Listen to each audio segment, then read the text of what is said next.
আজ যারা নিজের ড্রয়িং রুমে বসে বাংলার প্রাইম টাইম দেখছেন তারা কতগুলো ছবি দেখতে পাবেন, দেখাবো পরপর ছবিগুলো। আমি নিজেও এতক্ষণ সেই ছবিগুলো দেখছিলাম আর ভাবছিলাম যে যারা যারা আজকে বাংলার প্রাইম টাইম দেখছেন, রাত ৯টার সময় এই প্রাইম টাইম শো যারা দেখতে বসেছেন, নিজের সোফায় বসে টিভি সেটের দিকে চোখ রেখেছেন, অথবা পাড়ার মোড়ে কোনো চায়ের দোকানে বসে একসঙ্গে দল বেঁধে টিভি দেখছেন, রিপাবলিক বাংলায় বাংলার প্রাইম টাইম দেখছেন, তারা ঠিক কোথায় কোথায় বসে দেখছেন সেই পরিস্থিতিটা, সেই জায়গাটা, সেই স্থান, কাল, পাত্র সমস্ত কিছু এক নিমেষে বোধহয় বদলে দিতে পারে সেই ছবিগুলো, যে ছবিগুলো ওইদিকে ফিরে আমি এতক্ষণ দেখছিলাম। আপনারা যারা যারা আজকে বাংলার প্রাইম টাইম দেখছেন, কেউ হয়তো ইছামতির ধারের কোনো গ্রামে বসে দেখছেন। আমি ইছামতির নামটাই প্রথম বললাম, তার কারণ আমি নিজে যে গ্রামে বড় হয়েছি সেটা ইছামতির ধারে। কোনো শীতের নিস্তব্ধ দুপুরে আমার বেডরুমের জানলাটা খুলে দিলে সেখান দিয়ে সরাসরি ইছামতি দেখা যেত, সেখান থেকে নদীর হাওয়া আসতো, খুব রোম্যান্টিক লাগতো। কোনো গ্রীষ্মের গধূলি বিকেলে ছাদে উঠে দাঁড়ালে জল ছুঁয়ে আসা হাওয়া শরীর জুড়িয়ে দিয়ে যেত, খুব রোম্যান্টিক লাগতো। কিন্তু বিষয়গুলো এত রোম্যান্টিক নয় যে ইছামতির ধারে রয়েছেন, যে ফুলহারের ধারে রয়েছেন, যিনি মহানন্দার ধারে কোনো বাড়িতে বসে টিভিটা দেখছেন, যিনি জল ঢাকার ধারে রয়েছেন, অথবা গঙ্গার ধারে বসে রয়েছেন, বা চূর্ণির ধারে, বা সুবর্ণরেখা, বা শিলাবতী, বা কংসাবতী, অথবা দামোদর, দ্বারকেশ্বর, অজয়, কোনো নদীর ধারে যার বাড়ি, তার কাছে বিষয়গুলো রোম্যান্টিক লাগতে পারে যে নদীর ধারে বাড়ি, কি সুন্দর নদীকে উপভোগ করি, নদীর জল ছুঁয়ে আসা হাওয়া প্রত্যেক দিন শরীর মন জুড়িয়ে দিয়ে যায়। কিন্তু এই নদী যে কি করাল চেহারা নিতে পারে, মানুষের জীবন, জীবিকা, সংসার, ঘর বাড়ি সব কিছু নিমেষে এক লহমায় রাতারাতি কেড়ে নিয়ে চলে যেতে পারে, সেটা এই ছবিগুলো না দেখলে কল্পনা করতে পারবেন না। যাদের নদীর ধারে বাড়ি তারা হয়তো একটু একটু ভয় এখন পাচ্ছেন যে হঠাৎ করে নদী করাল রূপ নেবে না তো, ভাঙনের গ্রাস চলে আসবে না তো।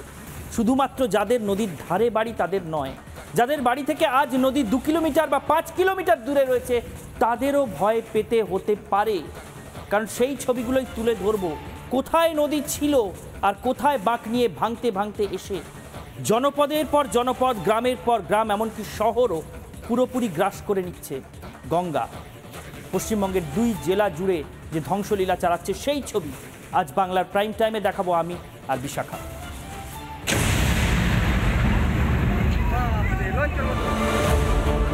আমি এই যে কোথায় থাকবো, আমরা রাস্তাতে থাকবো।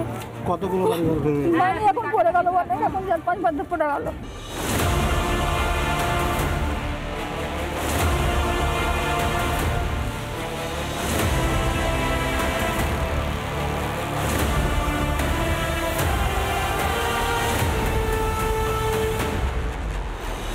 বস্তা দিয়ে বাঁচছে, বলের দিয়ে তো বাঁধা হয়নি, বস্তা দিয়ে বাঁচছে।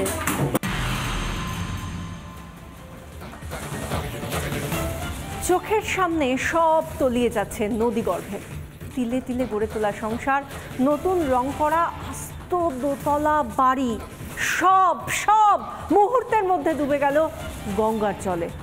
সব চলে যাচ্ছে দেখে কোথাও কান্নার রোল, কেউ আবার দৌড়চ্ছে যতটুকু শেষ সম্বল বাঁচিয়ে রাখা যায়। গ্যাস সিলিন্ডার, আসবাব, বিছানা, ছোট বাচ্চার খেলনা থেকে শুরু করে ভাতের হাঁড়িটুকু, যতটুকু বাঁচানো যায়।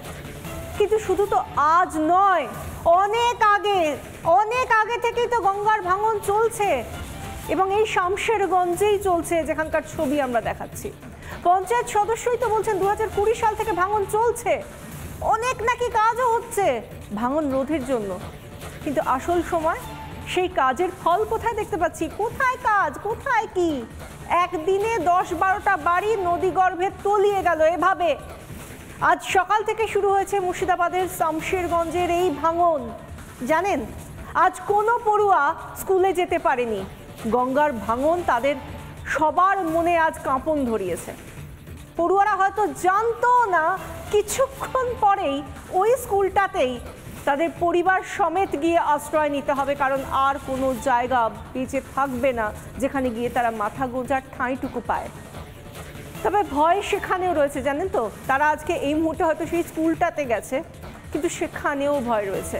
কারণ এই মুহূর্তে স্কুল থেকে মাত্র 100 মিটার দূরে গঙ্গা, সেখান থেকেই ভয়।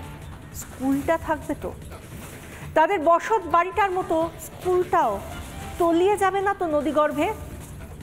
যেভাবে ভাঙন গিলছে বাড়ি ঘর, তাতে আরো 50টা বাড়ি, অন্তত আশপাশের আরো 50টা বাড়ির ভবিষ্যৎ নিয়ে আশঙ্কা তৈরি হয়েছে। এখনো পর্যন্ত যা স্থানীয়রা বলছে 25টা বাড়ি তো এখনো ঝুলছে। জানি না আজ রাতে বা কাল সকালে আমরা আরো কত ভয়ঙ্কর ছবি দেখব। শেষ রক্ষা হলো না। বারবার প্রশাসনের কাছে এই এলাকার মানুষজন বারবার আবেদন করছিলেন যে কোনো একটা ব্যবস্থা নিন, ভাঙন রোধ করুন।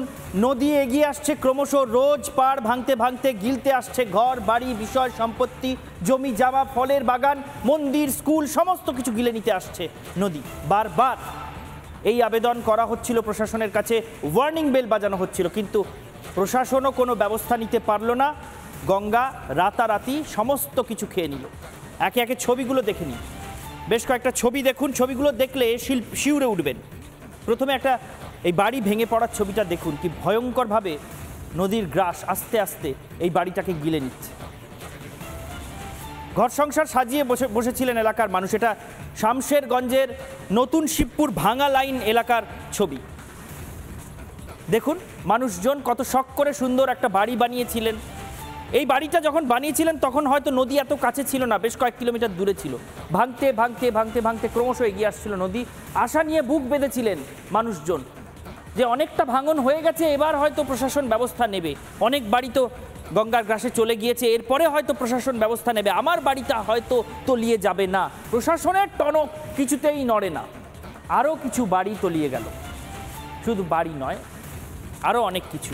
আরেকটা ছবি দেখুন, গাছগাছালি, ফলের বাগান, জমি জিরে, যেটুকু যা ছিল সব কিছু নিঃশেষে গিলে নিচ্ছে করাল গ্রাস। ভাঙনের করাল গ্রাসে সমস্ত সহায় সম্বল নদীর মধ্যে তলিয়ে যাচ্ছে। আজ পর্যন্ত একটা ঠিকানা ছিল, বাপ 14 পুরুষের ভিটে। বছরের পর বছর, দশকের পর দশক ধরে, কয়েক পুরুষ ধরে সেই ভিটেতে থেকে আসছেন, বাস করে আসছেন। সেখানে প্রজন্মের পর প্রজন্ম জন্ম নিয়েছে। ওই জমি, ওই ফলের বাগানে লালিত পালিত হয়েছে একটার পর একটা প্রজন্ম। আজ কিচ্ছু নেই, রাতারাতি ঠিকানা নেই, গ্রাম নেই, বাড়ি ঘর দোর সংসার কিচ্ছু নেই। দেখুন আরেকটা ছবি, এই মুহূর্তে এইভাবে ভাঙনে কিভাবে আতঙ্ক ছড়িয়েছে মানুষকে, কিভাবে ঘর ছাড়তে হচ্ছে। নদী এত দ্রুত ভাঙতে ভাঙতে এগিয়ে আসছে যে রাতারাতি কোনো রকমের সহায় সম্বল ঘরের মধ্যে যেটুকু রয়েছে সব নিয়েও হয়তো বেরোতে পারবেন না। যেটুকু যা আছে ঘরটা তলিয়ে যাওয়ার আগে সেই সব ঘর থেকে বার করে নিয়ে বেরিয়ে যাচ্ছেন। কোথায় যাবেন কেউ জানেন না। এরা ঘর থেকে এই মালপত্রগুলো নিয়ে বেরিয়ে যাচ্ছেন, কিন্তু কোথায় যাবেন কেউ জানেন না। হয়তো প্রশাসন কোনো অস্থায়ী ত্রাণ শিবিরের ব্যবস্থা করবে, অথবা হয়তো কোনো আত্মীয় পরিজনের বাড়িতে গিয়ে অস্থায়ীভাবে উঠবেন, যে আমার পরবর্তী আস্তানাটা তৈরি না করা পর্যন্ত ভাই আমাকে একটু আশ্রয় দাও, 10 দিন কি 15 দিন কি 1 মাস কি 2 মাস। তারপরে সেই আত্মীয় বিরক্ত হয়ে উঠবেন, হয়তো বলা যায় না। পরপর এই ছবিগুলো, এই ভয়ঙ্কর ছবিগুলো রাতের ঘুম কেড়ে নিতে পারে যে কোনো মানুষের, বিশেষ করে যারা নদীর কাছে থাকেন বা নদীর থেকে কয়েক কিলোমিটার দূরে থাকেন। কারণ আমি বারবার বলছি, যাদের ঘর বাড়ি নদী এইভাবে গ্রাস করে নিচ্ছে, যাদেরকে এইভাবে ঘর ছেড়ে বেরিয়ে যেতে দেখছেন, যাদের ঘর জমি জিরে গাছগাছালি ফলের বাগান তলিয়ে যেতে দেখছেন গঙ্গায়, এরা কিন্তু এর আগে গঙ্গা থেকে অনেক কিলোমিটার দূরে বাস করতেন। নদী ভাঙতে ভাঙতে ভাঙতে এগিয়ে তাদের সব কিছু গ্রাস করে নিত।